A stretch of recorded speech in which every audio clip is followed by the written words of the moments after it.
أعوذ بالله من الشيطان الرجيم. بسم الله الرحمن الرحيم.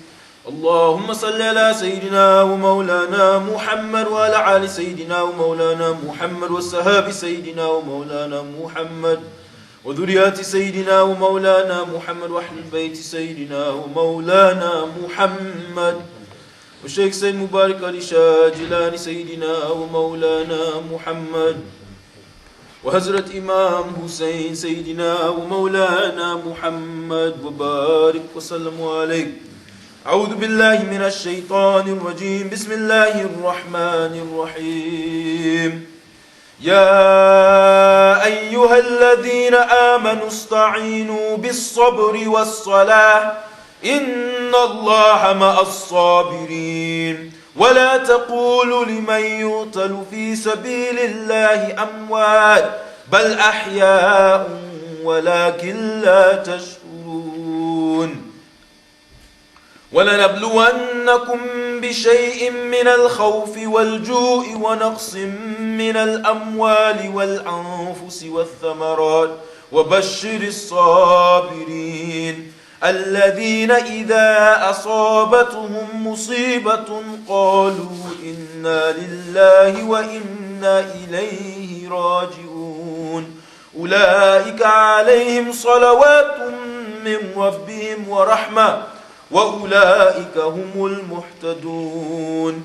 إن الصفا والمروة من شعائر الله فمن حج البيت أو اعتمر فلا جناح عليه أن يطوف بهما ومن تطوع خيرا فإن الله شاكر عليم. إن الذين يكتمون ما أنزلنا من البينات والهدى من بعد ما بيناه للناس في الكتاب أولئك يلعنهم الله ويلعنهم اللائنون إلا الذين تابوا وأصلحوا وبينوا فأولئك أتوب عليهم وأنا التواب الرحيم. إن الذين كفروا وماتوا وهم كفار أولئك عليهم لعنة الله والملائكة والناس أجمعين خالدين فيها لا يخفف عنهم العذاب ولا هم ينظرون. وإلهكم إله واحد لا إله إلا هو الرحمن الرحيم. صدق الله العظيم. أعوذ بالله من الشيطان الرجيم. بسم الله الرحمن الرحيم. In the second ayah of second surah in Holy Quran, Surah Al-Baqarah, Allah subhanahu wa ta'ala, Ya ayyuhalladhina amanu ista'inu bis-sabri was-salah. He says, ye Muslims seek help with patience, sabr, and prayer. Really Allah Ta'ala is with the patient. And say not of those who are slain in the way of Allah, that they are dead. Nay, they are alive, but you are not aware. And definitely we will try you with some fear and with hunger and with loss of goods and lives and of fruits. And give good tidings to those who have sabr, the sabirin, that when some affliction touches them, they say, we are the property of Allah subhanahu wa ta'ala, and we are to return towards Him. Allah subhanahu wa ta'ala explains that those individuals whom have laid down their lives for His sake solely, and who return to Him, these individuals are the friends of Allah, and they are not dead, and they are more alive than they were before. And Allah Ta'ala also says that He is with those whom seeks His help, who has patience, sabr, and seeks His help with supplication, prayer. We are here on the 10th of Muharram, Yawmul Jumu'ah in Holy Islamburg. And we are fortunate enough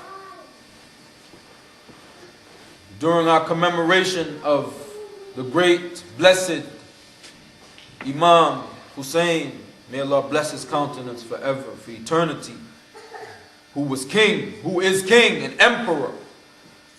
We are fortunate enough to also have a blessed Sayyid in our presence, Al-Sheikh Sayyid Mubarak Ali Shah Jalani, a direct descendant and family member of Hazrat Imam Hussein. We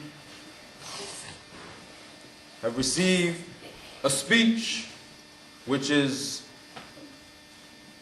will be incorporated in this Jummah WAAZ from our beloved Murshid Kamil.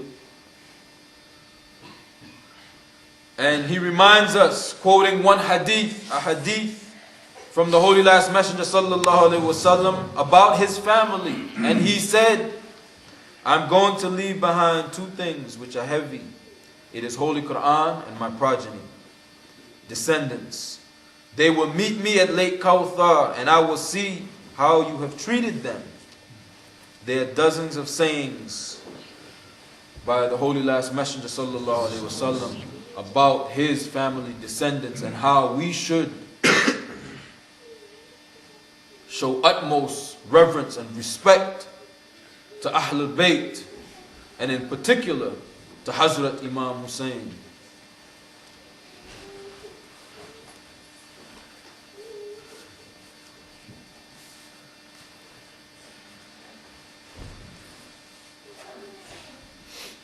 We, not from weeping, not grieving or weeping because of the martyrdom of Hazrat Imam Hussein, but because of what his family members and the Ahlul Bayt was put through. Tremendous amount of test and trial. But Hazrat Imam Hussein knew the will of Allah, and he fulfilled and carried out the will of Allah Ta'ala. Assalamu alaikum wa rahmatullahi wa barakatuhu. I take this opportunity to clarify certain issues in light of Holy Quran and Sunnah, supported by irrefutable evidence about the tragedy which took place in Karbala on the 10th of Muharram, 61 AH. Indeed, it was the supreme sacrifice which had already been ordained long before it took place, and had been told to the Holy Last Messenger sallallahu alaihi wasallam. In the same way, Allah Ta'ala, the Almighty, had informed Hazrat Ibrahim alayhi salam about sacrificing his son. Some people think that Imam Hussein was unaware that his actions would result in his martyrdom. Let there be no doubt about the following point. The fact is that he knew precisely what he was doing, and that it would lead to his martyrdom. He was doing exactly what his predecessor, Sayyidina Ismail alayhi salam, had done, who bowed down before the decree of Almighty Allah and told his blessed father, Ya Abu, tie my hands and feet and point my face towards the ground, so you feel no pity, and do what you have been commanded to do.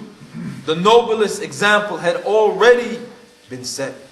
In the case of Sayyidina Ismail alayhi salam, the foundation of Islam was laid, and his total surrender before the divine will rendered him the honor of being Zabbiha Azima, as it was the sacrifice in which an animal took his place.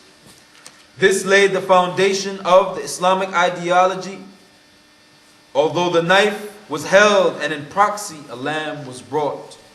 Allah subhanahu wa ta'ala has always put his messengers and his friends, his walis, on test and trial. I can mention hundreds of incidents of such test and trial, such as what happened to Hazrat Zakaria